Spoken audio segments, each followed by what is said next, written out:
Good morning on Friday, the 13th of January 2023. Welcome to West Coast Radio, broadcasting live from Kotu East in the Gambia, where it is 8 a.m. and therefore coffee time with me, Peter Gomez. Thanks for joining us, and thanks to our sponsors, led by OIC Gambia. We have a special program this morning, a debate in which the former National Assembly member for Serekunda and joint leader of the People's Organization for Independence and Socialism, DOI, is facing off against a well-known activist and social commentator. The debate is the idea of Halifa Sallah in response to Madi Jobarteh's comment as the funeral and tribute service for Solo Sanding took place on Tuesday. Before we delve into the debate, let's quickly look at what's on the paper's front pages, starting with the point. Gambia passport ranks 77th and gets you visa-free to 69 countries. UDP big guns discuss salient issues with EU delegation. Poultry farming faces big challenges in Gambia. Gambia and European Commission sign 18 million euro grant, and GFA party bids farewell to Solo Sanding. On the front cover of Foroya, absence of prosecution witness impedes Kumbasinyan's murder trial. Victims of demolition still wait for compensation. FSQA and stakeholders validate food safety policy. 2 arrested for allegedly kidnapping teen girl. And Gambia vows to strengthen maritime security to end drug trafficking. Front page of The Voice, 2022 was a waste in terms of making reforms a reality. Gambia will be doomed if Barrow wins the 2026 presidential election. Minister Ba presides over Miss Gambia Prize presentation. ECOWAS to form force to restore stability and deter coups. And Justice Minister says government committed to ensuring what happened to Sanding never repeated. And finally, the Standards front cover saying GDC says opposition should consider boycotting April elections over alleged registration of Senegalese. Genuine security sector reform is best way to preserve Sanding's legacy. Halifa and Madi to debate. 2 Alvihag branch managers arraigned for allegedly stealing over $1 million. And Amir Tarawale preaches forgiveness and tolerance. And that was your Friday newspaper review. Our thanks to The Voice, The Point, Foroya and The Standard.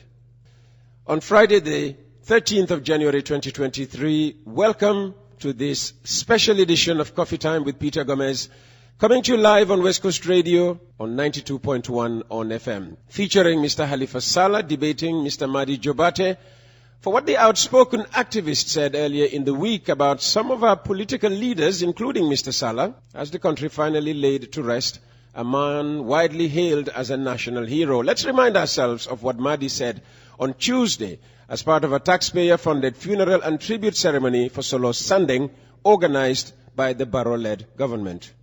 The president, Adama Barrow, and all the coalition leaders, coalition parties, they benefited from Solo, but they all betrayed Solo. From Adama Barrow to Ousseynou Dabo, to Halifa Sallah, to Sidia Jatta, to Fatmata Tambajang, to Assetou Touré, Amai Fati, Henry Gomez, and so on. All those coalition leaders, they betrayed Solo. And so it's a shame that they all came here to try to show remorse, to try to celebrate Solo, yet failed to implement the ideals, the objectives which made Solo stand up. So they have all betrayed Solo, and that is very sad. Mr. Sallah, Mr. Jobarteh, welcome to West Coast Radio. And if I may start right away with you, Mr. Sallah, what is wrong with what we just heard there? What did Madi not get right to warrant this open debate to, I suppose, set the record straight as far as you're concerned? It is my conviction that criticism must be based on truth, good faith, and the public interest. Because I am an elderly statesperson, people should criticize me, but based on truth, good faith, and the public interest. What Madi said was not true, was not based on good faith, and to mislead the public is not in the public interest. That's why I challenge him to indict me.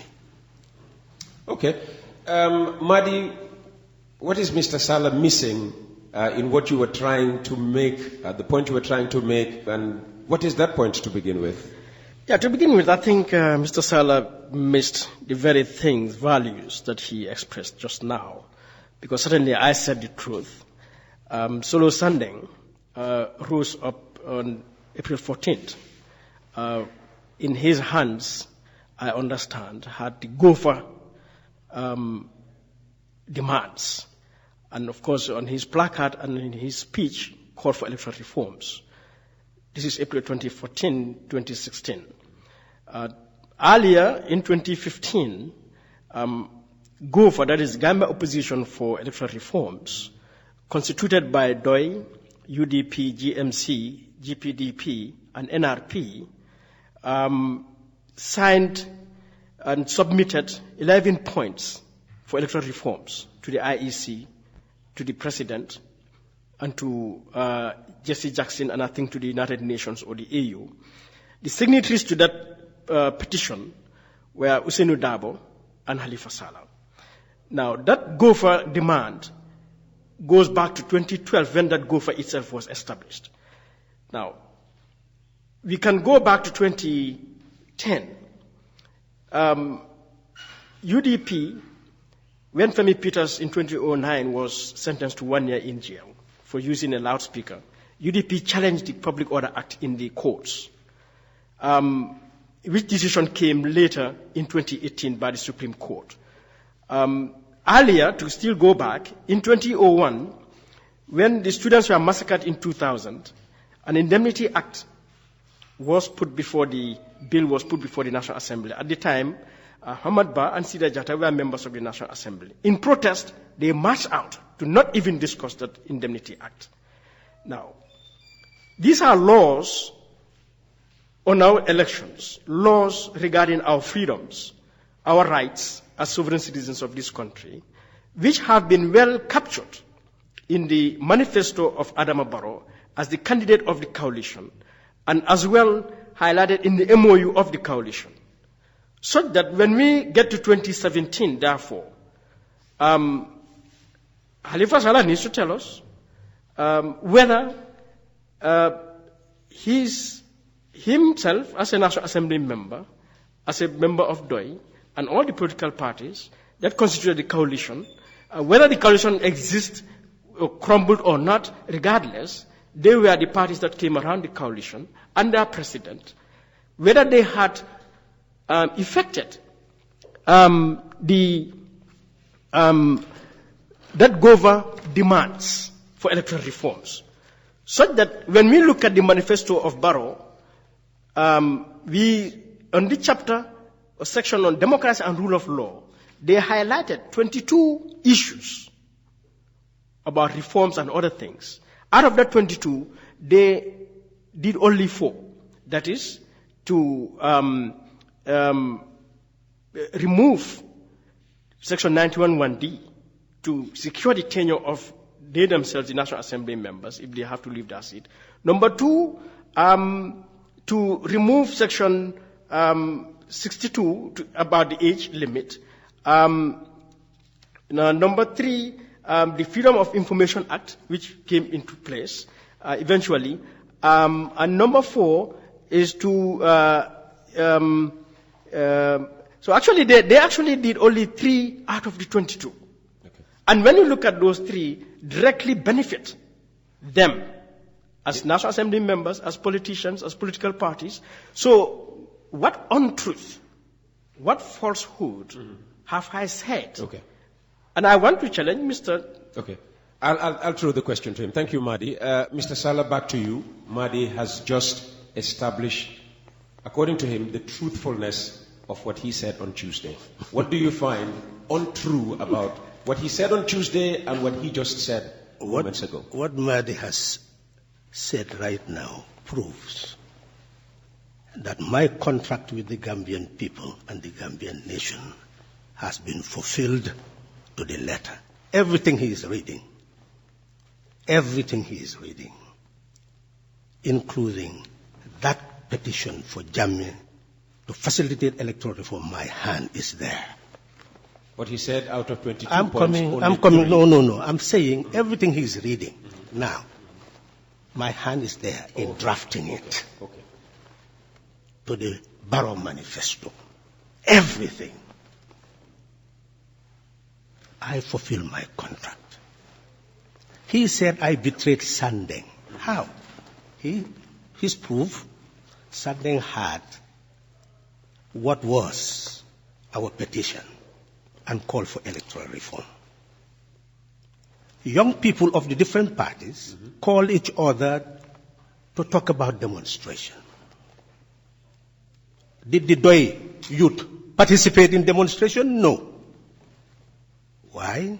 Because Doi is enlightened and enlightens its people. Section 134 of the amended, as he said, we introduced the petition in 2015.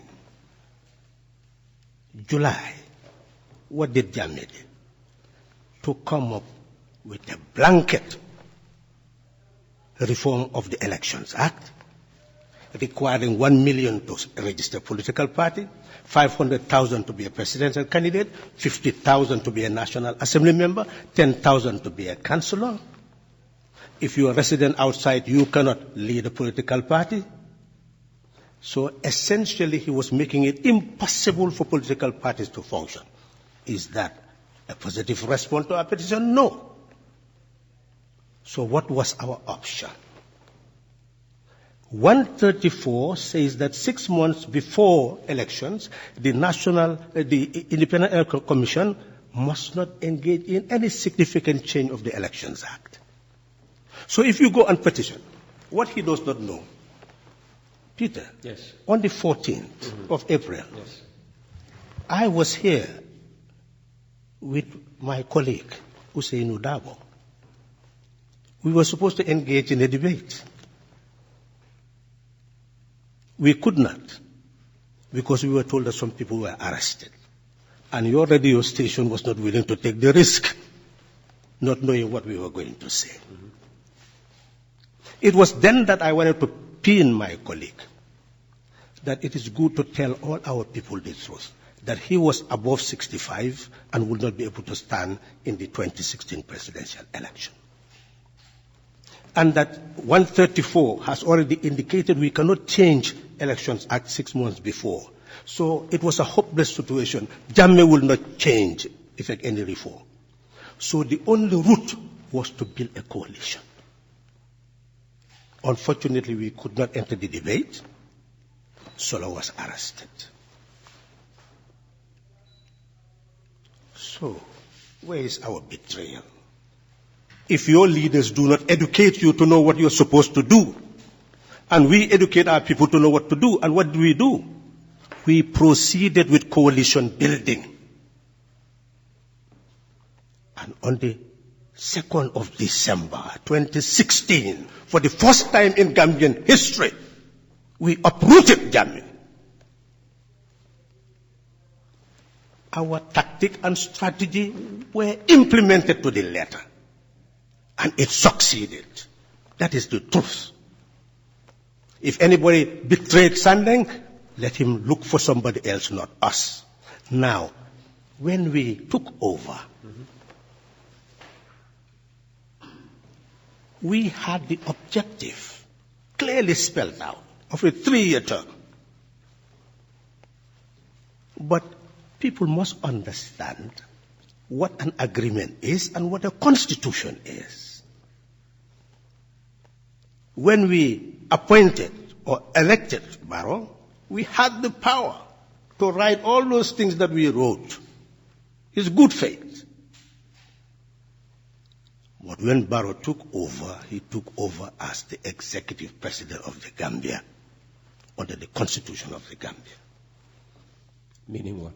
He did not owe any allegiance to any coalition or anybody.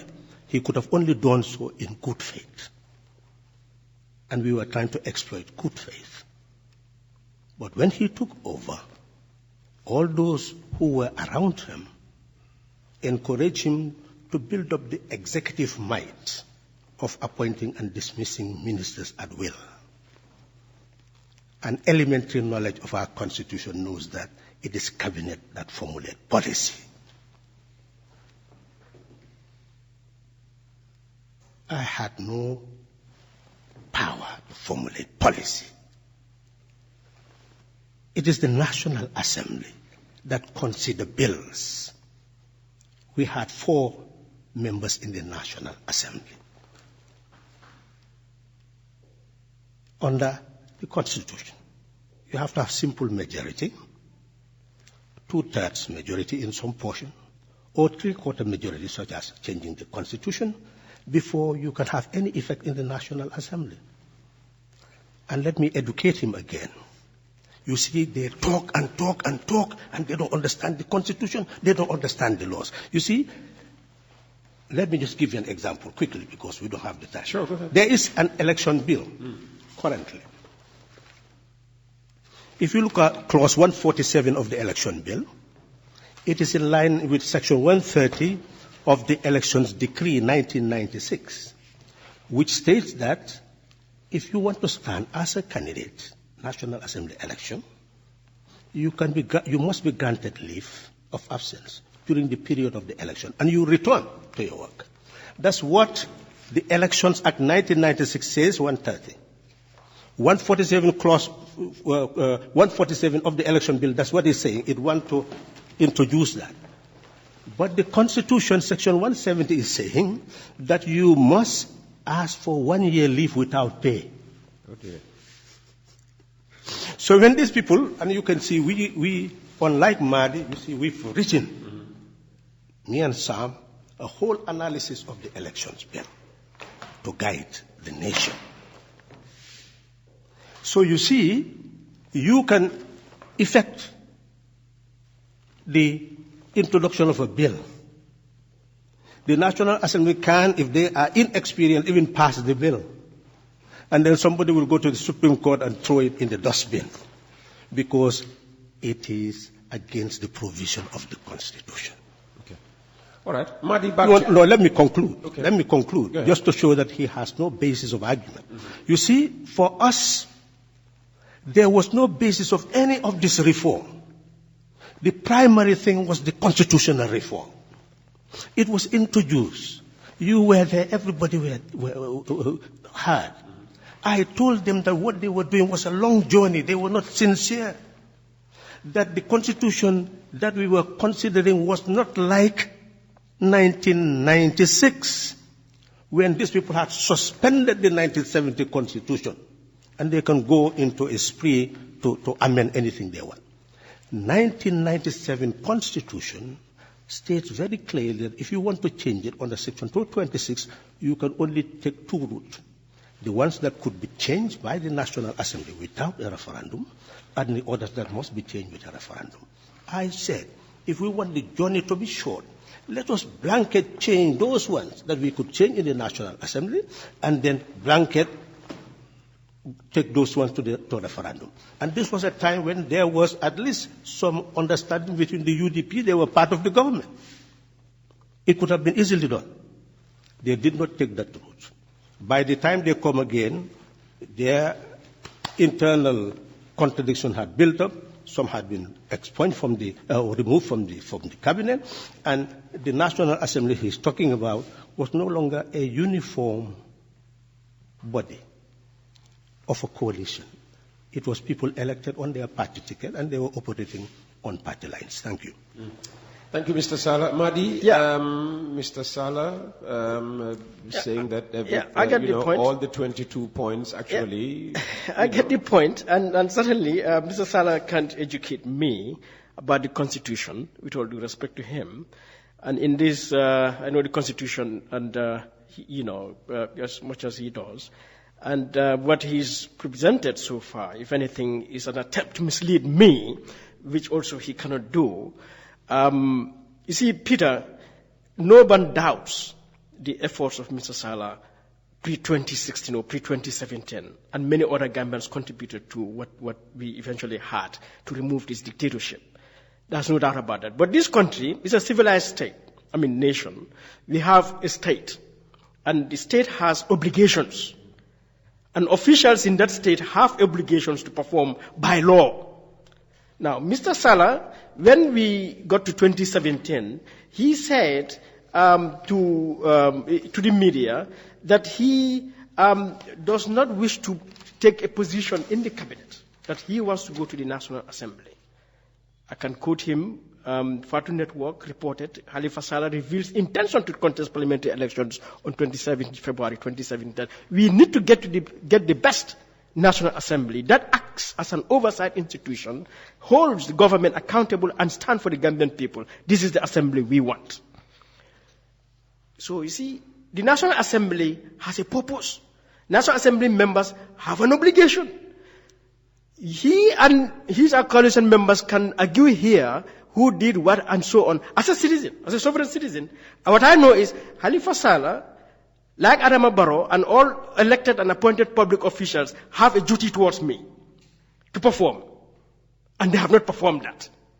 Because the evidence is there. The Elections Act, regardless of how much summary or analysis is done, the Elections Act, 7 years, is sitting in the National Assembly. It has not been done. Now, you said we look at this constitution piecemeal. They didn't do that. But nothing stops Halifa Sallah on his own as a National Assembly member, for which he has the power to do, to submit a private member's bill to target any specific section of the constitution to change. Now, they didn't do that, but Samba Jallow, minority leader at the time, 2017, submitted a private member's bill for the changing of Section 91(1)(d). And they voted for it.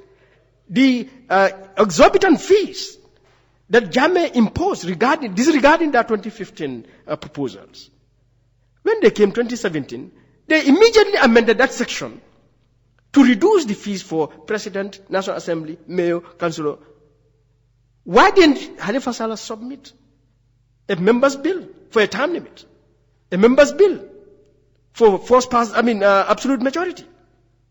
A member's bill for the creation of a constituency boundaries commission, which are all established, stated in their manifesto. So, Halifa got to understand this. Alright? And because I see a lot of misleading stuff around, that regardless of what happened until 2017, when they drafted they drafted the MOU and the coalition, and Halifa went on the campaign talking about the value of the 3 years program to end self-perpetuating rule, to build. In 2019 October, he was standing on the floor of the parliament explaining how the coalition crumbled, that they want to save the Gambia. Halifa did not go to the National Assembly on the ticket of the coalition. He went there in his own personal volition. He chose to be a National Assembly member. He went on the ticket of DOI. Perform your function as a National Assembly member. You have an individual responsibility. Each one of them have an individual responsibility to perform their functions. Now, apart from this lack of legal reforms, institutional reforms, you look at the Auditor General's report, the massive corruption, the number of illegal, unconstitutional actions by this president. National Assembly members, you have an obligation. You have the power and the tool in the Constitution to discipline the executive. The president has multiple times conducted unconstitutional acts, and he was not held to account, to the point that even the Supreme Court declared the president's action unconstitutional in the case of Yakumba Jaita.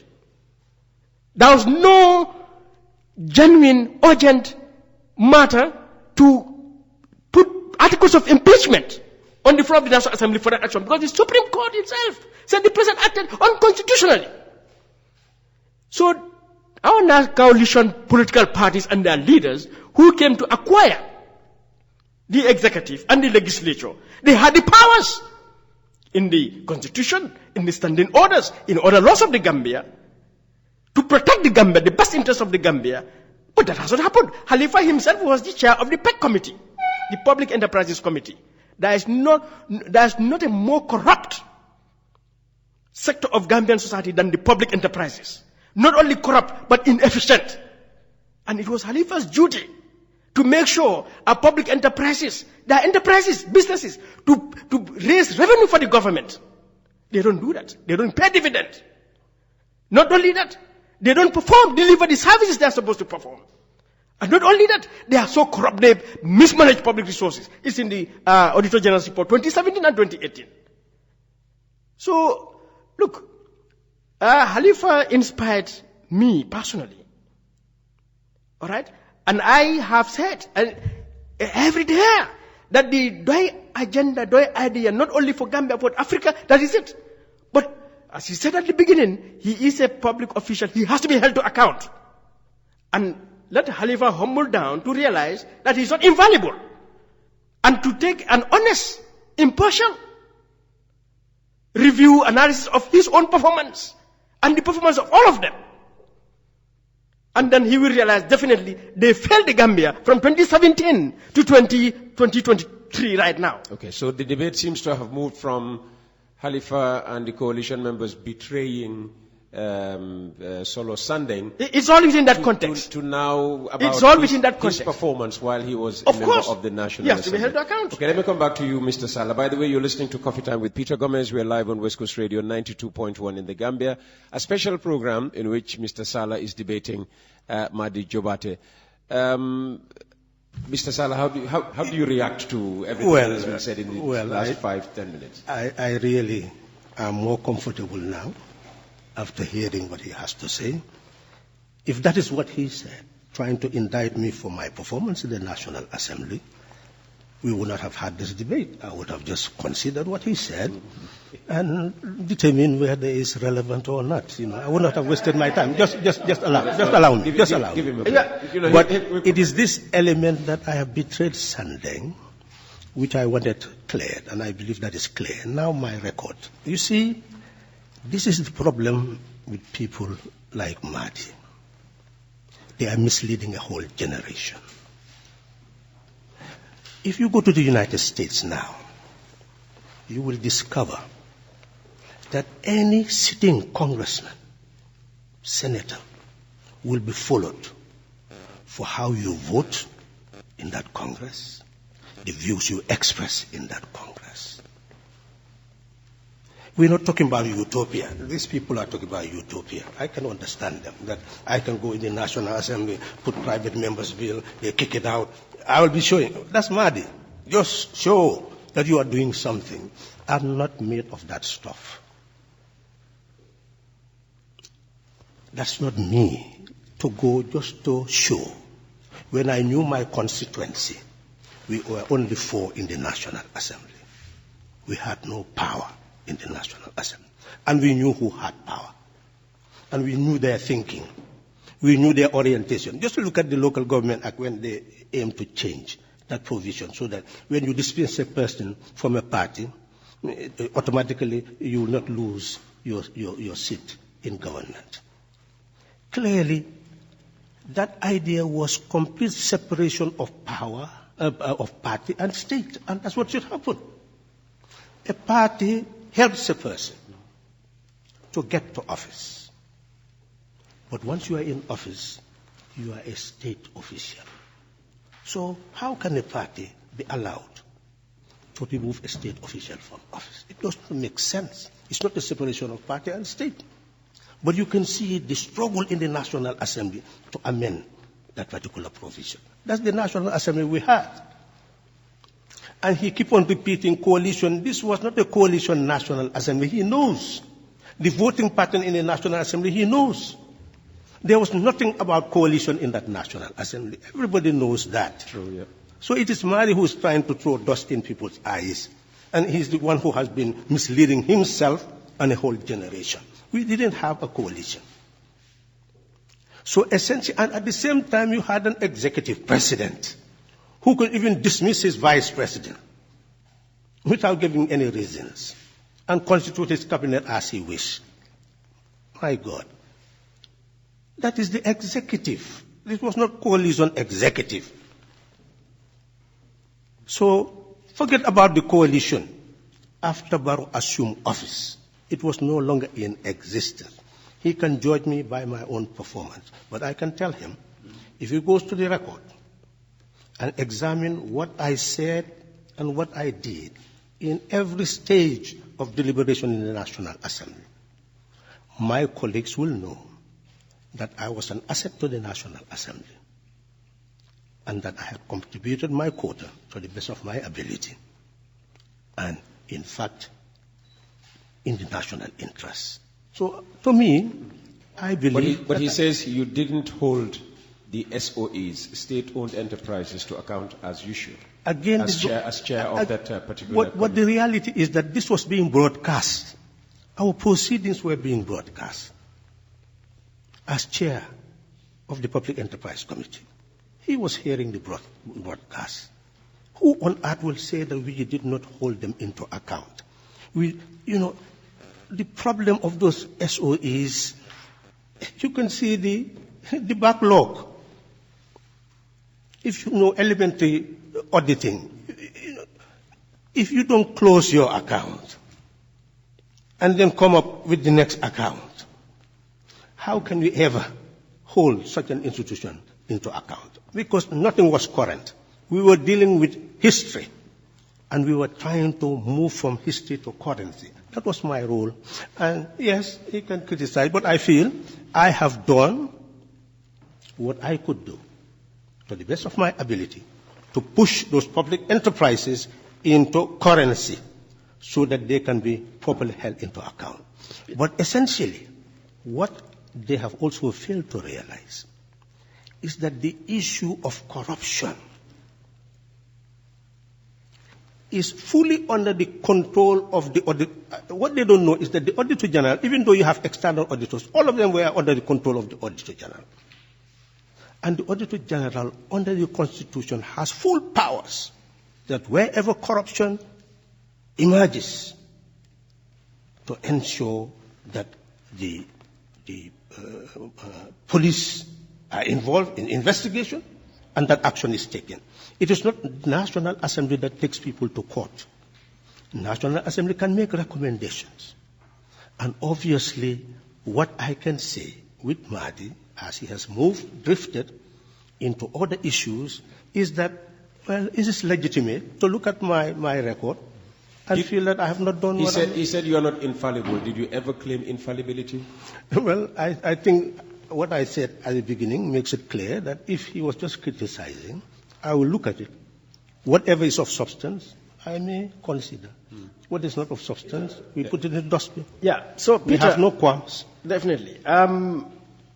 First of all, to take great objection to Halifa's attempt to caricature me. Okay, I'm sorry. All right. Okay, let me. He's apologized. Let me apologize. I accept the apology. Okay. Yeah. Now, moving forward,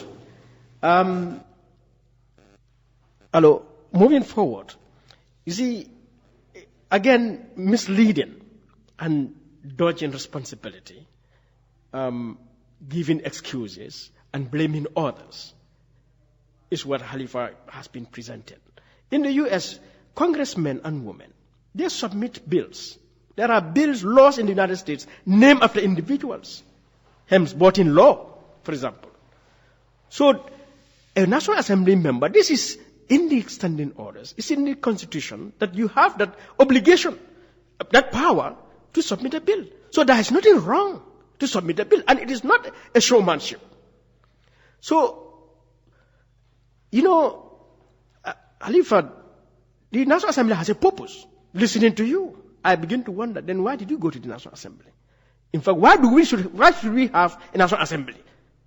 Therefore, because the National Assembly has, our lives are in the hands of the National Assembly, practically. You have the powers. So, we have to hold them accountable. And again, that misleading comment that I am thinking in terms of the coalition, I know the whole story of the coalition. And in my piece, I had written that they, coalition parties and politicians, individually and collectively, it is today because Halifa is sitting here. If Usani Dabo sits here today, I will hold him to account. If Adama Barrow sits him here, I'll hold him to account personally. And so, regarding the SOEs, you see, The National Assembly has powers to end corruption. But they did not do it. The Auditor General in 2017, when he submitted his report 2021, he said in February 2021, the National Assembly Finance and Public Health Committee met to discuss the report and submitted recommendations to follow up on the prior year issues that remained unresolved, as well as crucial findings in the May 2017 audit report. The Constitution is very clear. The Auditor General submits to the National Assembly. National Assembly can cause more investigations and prosecutions for accountability. But they don't do that. The National Audit Report 2018 or 17 indicated government of the Gambia in 2017 provided loans to state-owned enterprises amounting to 11 billion. This was the time the 66 million in the special security account was talked about all over the place. But citizens forgot to realize, in fact, our state-owned enterprises, 11 billion. Now, from 2017 to date, the only public enterprise I have had provide a dividend to government is ports. In 2018 or 19, $5 million. In 2020, in the heart of the COVID, $95 million. How do we explain that? So, the purpose of Halifa Sallah and all those National Assembly members is to make sure ports, GAMCEL, GNPC, and so on, deliver services, not just quality services to all Gambians. That is not taking place. If you have a house today in Boraba, you want electricity down there, NAWAC will tell you, buy your own poles. Dig your own ground to get water to your house. Why? A taxpaying, a citizen of this country, a public institution. So what has been the effect, the value of our National Assembly members from 2027 to 2021, of which Halifa was a key member? You mean from 2017 yes, to 2021. So I am saying, coalition or no coalition, the parties that came together to remove Jammeh in 2017, coalition or no coalition, MOU or no MOU, manifesto or no manifesto, they have a duty to make sure there is good governance in this country. There is sustainable development in this country.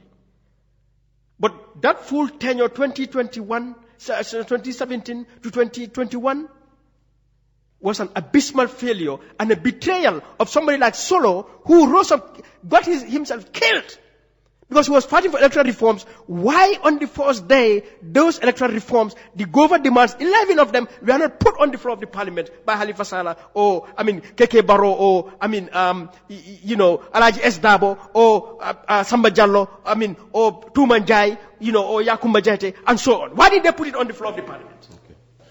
Okay. Mr. Sallah, maybe to answer it in a different way, how has the fifth legislature contributed to electoral reforms in this country? And before you answer that, if you just bear with me, Halifa, just one line. On July 6, 2021, Halifa Sallah spoke on the floor of the parliament about his committee. He said, before 31st December 2021, our committee is well positioned to put an end to the historic bad luck in the submission of the activity report and financial statement stretching from the year end 2015, reported in the Foraya. National Assembly Public Enterprise Committee Chair explains.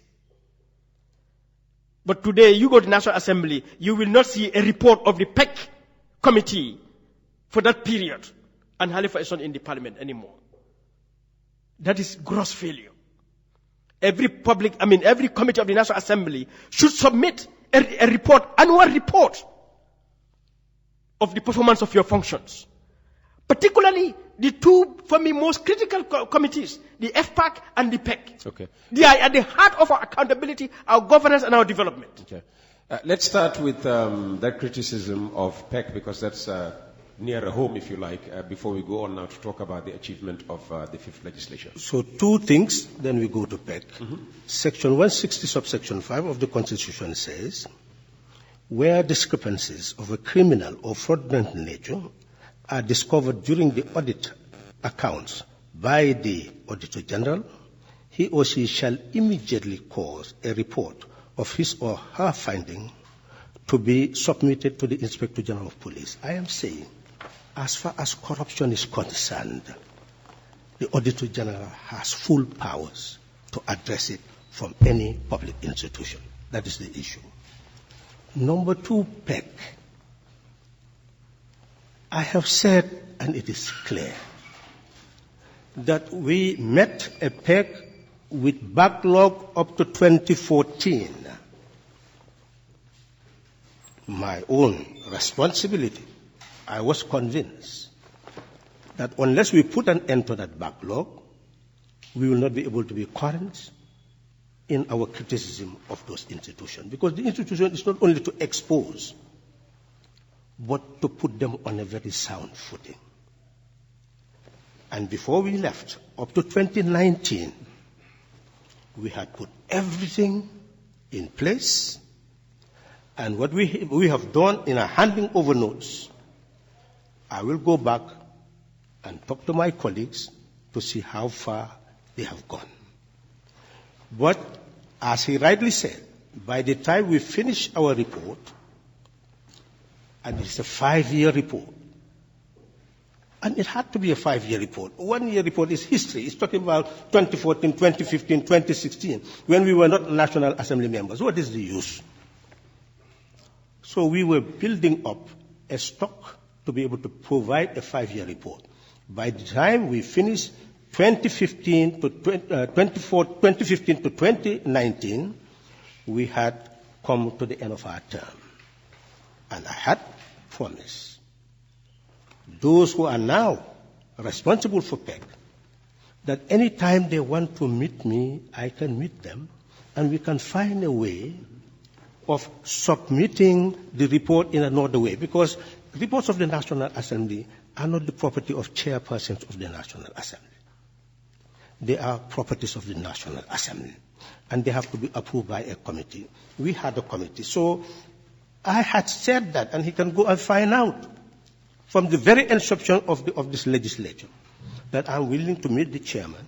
Then we can organize a forum where the submission to that report can be given officially, because they would be asking for it. I cannot submit it officially now. And obviously, you will see that it shapes the whole public enterprise structure, architecture of the country.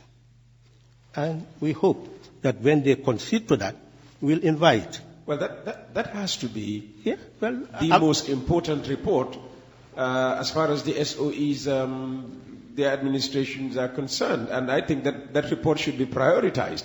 So what will it take? What will it take for you and the sixth legislature to work together to get this report done? Well, he can go back and talk to the chairman and see whether I had not approached them so that they should invite me for a discussion. Oh, you've approached them already? Okay, let's not put them in the picture. Let's deal this thing with me. I don't want him to divert. Yeah. Let me say that I have no qualm in being taken to task on that matter. Okay. And the National Assembly is listening to me. The chairman is listening to me. They are people of good faith, and I am ready to cooperate with them so that we can at least carry out our national function. But what I'm emphasizing is how Madi continues to accuse me of betraying my function because I've not taken a bill in the National Assembly. I have said that I went to the National Assembly not to be an ordinary National Assembly member. I went there for a transformative agenda. That's what I campaigned. I went there thinking that the coalition will function and that I will help in the constitutional reform process, transitional justice process, and the process of ensuring that the Human Rights Commission would be so empowered that human rights violations will come to an end. I went there to work as part of a team. And no one doubts that when it came to the discussion of the Constitution, I played my major role. What do you think of the Human Rights Commission? Do you think it has been empowered in such a manner that human rights abuses, gross human rights abuses could be stopped in this country? You see, what is important is to realize that it's just an act of the National Assembly. This should have been fused into the Constitution as a structure of the Constitution. A Peace Council, Human Rights Council, all should be part of, just like the Independent Electoral Commission, and given all the powers needed. Okay. That is not there. Yeah. And you look at for example, what he's saying, there are certain things that no one could have done more without the constitutional reform process. Certain things like? Look at the NIA. They tried to change their name to SIS. But in the Constitution, it continues Section 191 is national. So you must amend the Constitution before you talk about it. And they did not want to have arresting powers and all this. Mm-hmm. So essentially what I'm saying, the principal document was the Constitution. And I went to the National Assembly for one term, is what I promised, so that we can carry out that process of constitutional reform, institutional reform. I was marooned in the National Assembly, and I did my best. Let him tell the truth. If you look at bills, how many bills came to the National Assembly? How many bills were referred to PEC? What we did as PEC. His argument is you should have sponsored a private member bill. Well, I'm saying, and I'll repeat that, I did not go to the National Assembly to make a show. I went to be a substantive National Assembly member. When I finished what I could do under those circumstances, that's why I departed. Peter, yes, Peter, again, a bunch of misleading statements from Halifa. And I don't need to remind Halifa that the National Assembly has 4 functions. They have a lawmaking function, they have an oversight function, they have a representation function, and they have a resource distribution function. So to equate presenting a bill as showmanship is a misleading comment, because that is a function of the National Assembly. So any function you perform of the National Assembly, you are not doing showmanship. No, Halifa. Could I clarify? No. I am not saying taking a private member's bill is showmanship. I am saying Halifa Sallah, who went to the National Assembly for substantive transformation of the nation, constitutional reform, would have been engaged in showmanship by taking a bill and saying, we want a term limit. Taking another bill, they say, I am saying Halifa Sallah. I'm not saying National Assembly members. I hope that was clear. I did not say my role. I did not also say that. You said to put a bill before it's a showmanship. No, for you, not for everyone, for you. Him, yes. So that's what I mean. So I'm not misleading anyone. And I don't misquote me too. I did not say that is your only purpose there, or you fail simply because you did not present a bill. That is one of your functions I said you failed to do, like many others also failed to do. But you failed in the very purpose you said took you there. That is transformation, or a transformative agenda. Because it is not just presenting bills, it's not just lawmaking. Your oversight functions to check the executive, to discipline the executive, to make sure public wealth is used for the public interest, that no one plunders public wealth. You failed in that responsibility. So you should have resigned, probably, before. So what could he have done that he hasn't done? He has failed to do the oversight. One, as chair of the PEC, Halifa should have received Auditor General's reports. He has received reports from public enterprises. He has seen lapses. He should have taken up those lapses, recommend either to the police or to some other authority for investigation. But he says that's the Auditor General's responsibility. No, the Auditor General submits to the National Assembly. The National Assembly, they review, and National Assembly is the supreme decision-making body in this country, Peter. So the National Assembly has, and they have done that in some instances, to refer matters to the police. National Assembly can do that. National Assembly, Halifa should have done that. That wasn't done. So he has allowed, therefore, SOEs to continue to plunder our wealth. Not to mention many other unconstitutional illegal acts of the executive, such as the supplementary appropriation bills, which are all unconstitutional, the declaration of state of emergency during the COVID, which were unconstitutional, the violation of those declarations by President Barrow at that time are not held to account. We saw in UK how the UK Parliament held to account their Prime Minister for violating a COVID restriction. So Halifa could have done a lot more. So that transformation he's talked about, he did not do that. The legal reforms, why? The government, they call it SIS. But this entire security sector reform. As a National Assembly member, he could put a motion on the floor of the parliament to tell the Minister of Interior, Minister of Justice, bring this act for review. The Police Act, the NIA Act, the Gambia Armed Forces Act, the Prisons Act, and so on. He just told you that doing that for him... No, he is misleading that part because Halifa knows... Let me put it that he does not understand National Assembly procedures. Halifa, I understand National... Nobody understands National Assembly in this country more than me. Let me explain why. Let him explain. He says the National Assembly has powers to send somebody to this police station for corruption. I would want him to show me which section of the Constitution gives the National Assembly that power. Madi, can you? He will not be able to produce it. That's why he's just talking. Number two, National Assembly has committees. And it is the committees that are responsible for engaging the ministries and reviewing everything they are doing. Again, he's not informed. I'm part of the Defense and Security Committee. And all these institutions have already drafted their bills, draft bills on reforms of their legislative dimensions. So the security sector reform process has been monitored by that committee, and they engage the security forces on a continuous basis. One time they were all asked to come and submit all their strategic plans, all their laws for review.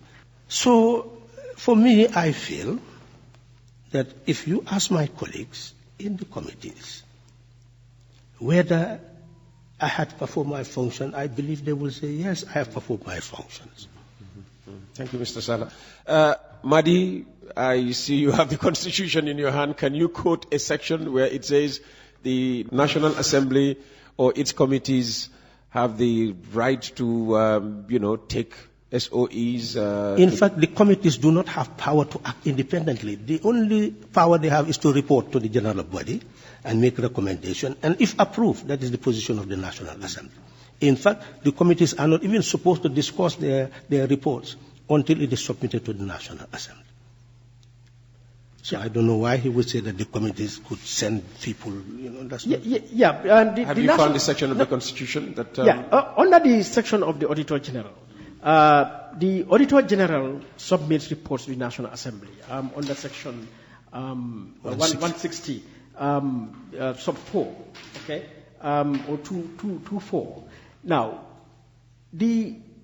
under this section, the National Assembly has the powers to make inquiries or to call witnesses that are mentioned. We wish you a that are mentioned. Is the computer telling us it's time to go? Go ahead. Yeah, that are mentioned to subject them to an inquiry.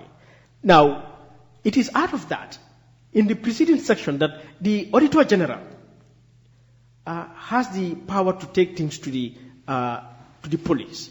And yes, it's the Auditor General that if he finds anyone of any discrepancies by anyone, can take the matter to the police. But what I'm just saying, Peter, when you understand the laws and norms of the Parliament, the National Assembly, it is within their powers to ask any public institution. So when you say theirs, then it means the whole Parliament. The Parliament.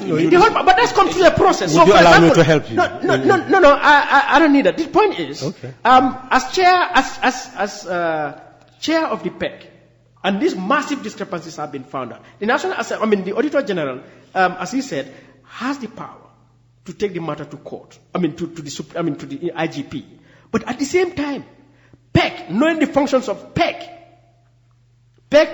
can recommend, because PEC, when they review, they submit their report committees to the floor, and in that report, their findings and recommendations, they make them there. So PEC equally has the power to make recommendation to either the Auditor General or to the IGP. that based on the Auditor General's report, based on other reports we've received, investigate Gamtel, investigate Nawek, and so on. Okay. And that was not done. Okay. All right. We have to bring this debate. Yes, but it must be clear. I think it must be clear that there is no provision in the law that empowers Parliament to send somebody to the police station. This is separation of powers. What is important is to know that Parliament can recommend for action to be taken. It can recommend special audits. It can recommend the Auditor General to take the actions that the Auditor General had proposed in a document. Yes, it can make recommendations. What essentially I am emphasizing is that the legislator he's talking about did shape this country. It is the legislator that could call ministers who must come to appear before committees.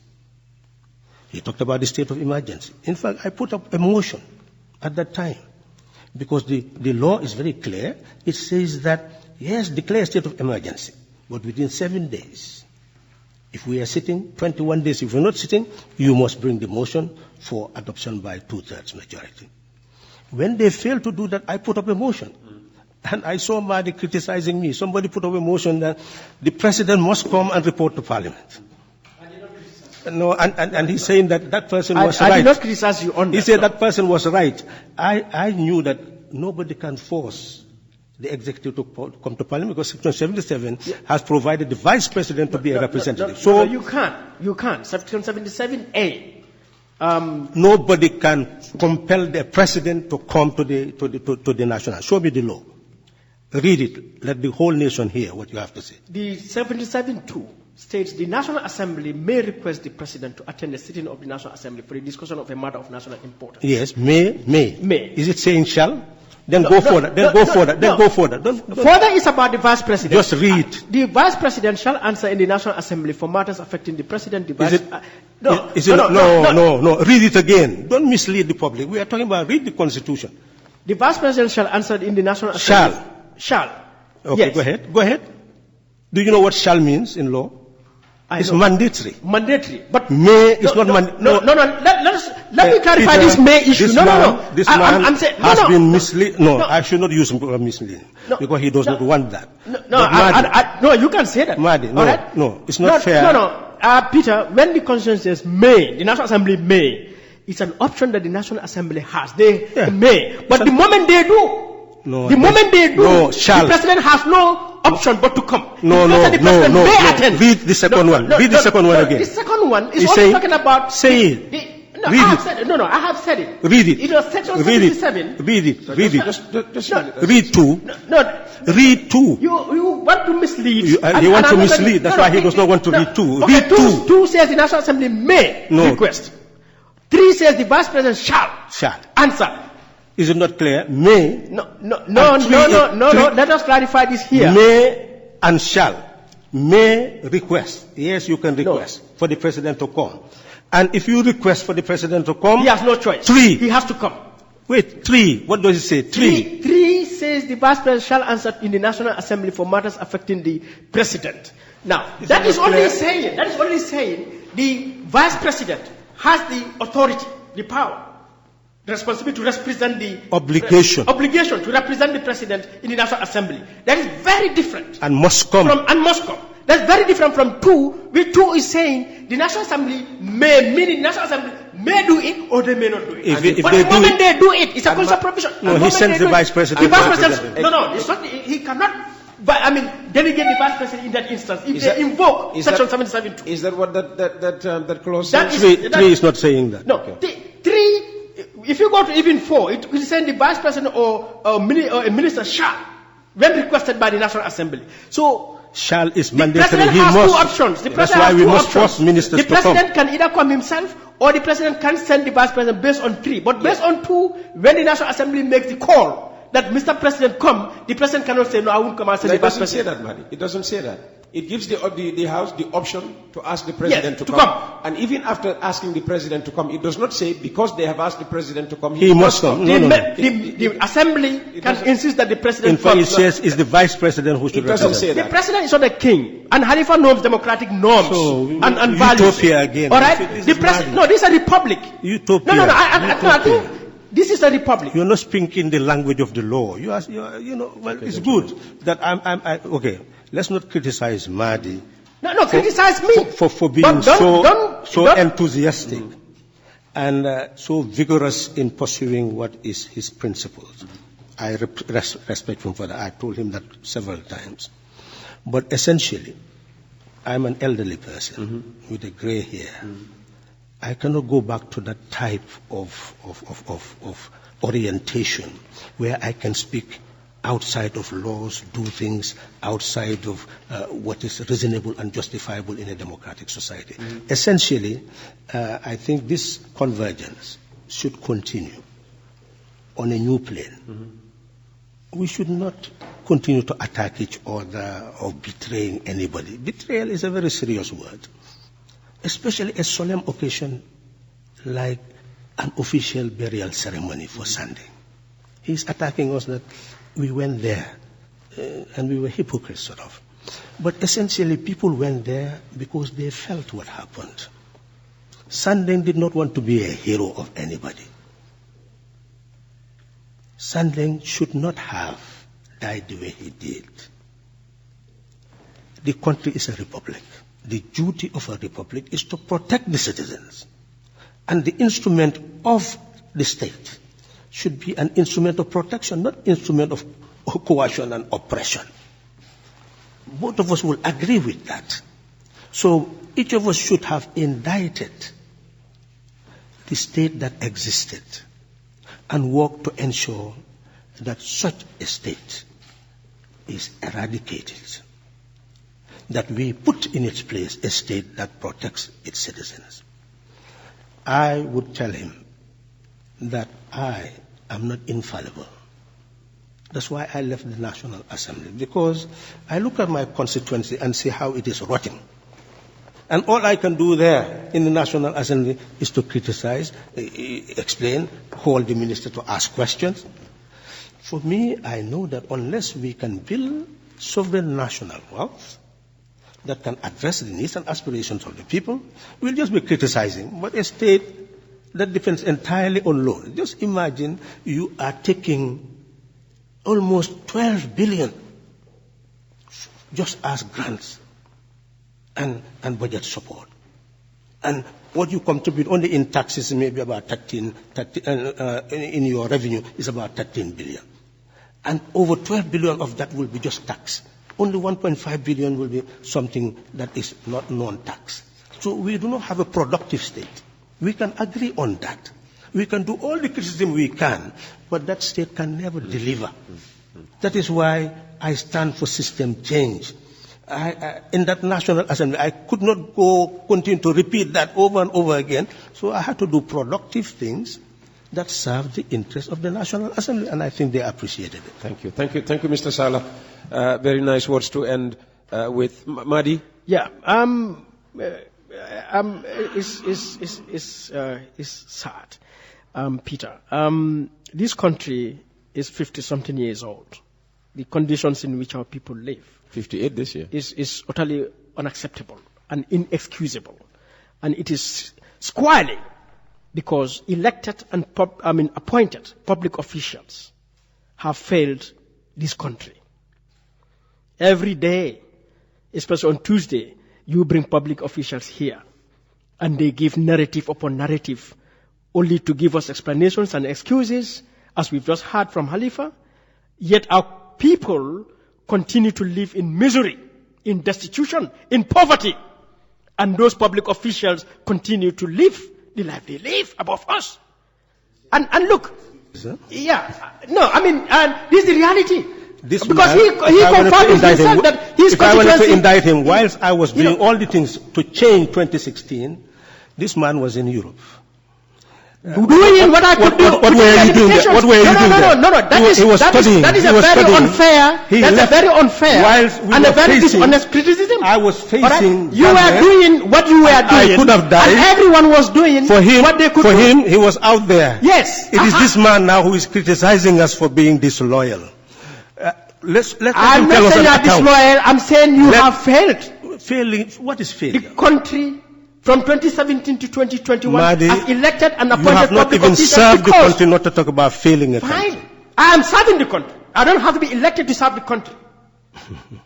I am serving the country. With words? Yes. Armchair? Yes. Well, words are powerful. Words change. That's okay. Words bring change. And you know that, Halifa. That is armchair activism. Well, I did not see you pick up arms. We went concretely to organize structures and change this country in 2016. I have built structures all my adult life. In schools, in communities, enlightening people, in public institutions. So I have done my part in this country. You are now proving and I'm so proud that you are an armchair activist because you are indicting people who concretely had proven that if I am an armchair activist, to you are serve this country. You are equally an armchair politician. Because I have done the political education you have done. I have built structures in this country. I have gone on my own resources and an official capacity. Okay. So, good luck. You are elected. I am holding you to account for your position in public service. All and you have to hold each and every. The young people of this country should tell Madi to give account where he was in 2016. I am ready for that debate by any young person on any platform, anytime. Where he was in 2015. Start asking him to give you account. You want to tell me every Gambian who was out of this country in 2016 therefore did not contribute anything? No, I have not said anything. I'm saying why should let the young people hold you into account when Jammeh was here. When Jammeh was here, what you were doing is my witness. And how you were engaging Jammeh. I have confronted until Jammeh. The change occurred. I have confronted Jammeh. Peter Gomez is my witness. We were together at Radio Gambia. They sacked him 2 weeks. I resigned. Not to mention the many, protestations I did at Radio Gambia. Gentlemen, thank you very much for coming. I'm sure this debate will continue elsewhere. You've been listening to a special edition of Coffee Time with Peter Gomez featuring Mr. Halifa Sallah. Thank you very much for coming. And Mr. Madi Jobarteh, thank you very much for coming. And on that animated note, to Coffee Time with Peter Gomez now takes a weekend break. The program will be back on Monday. Have a very nice weekend.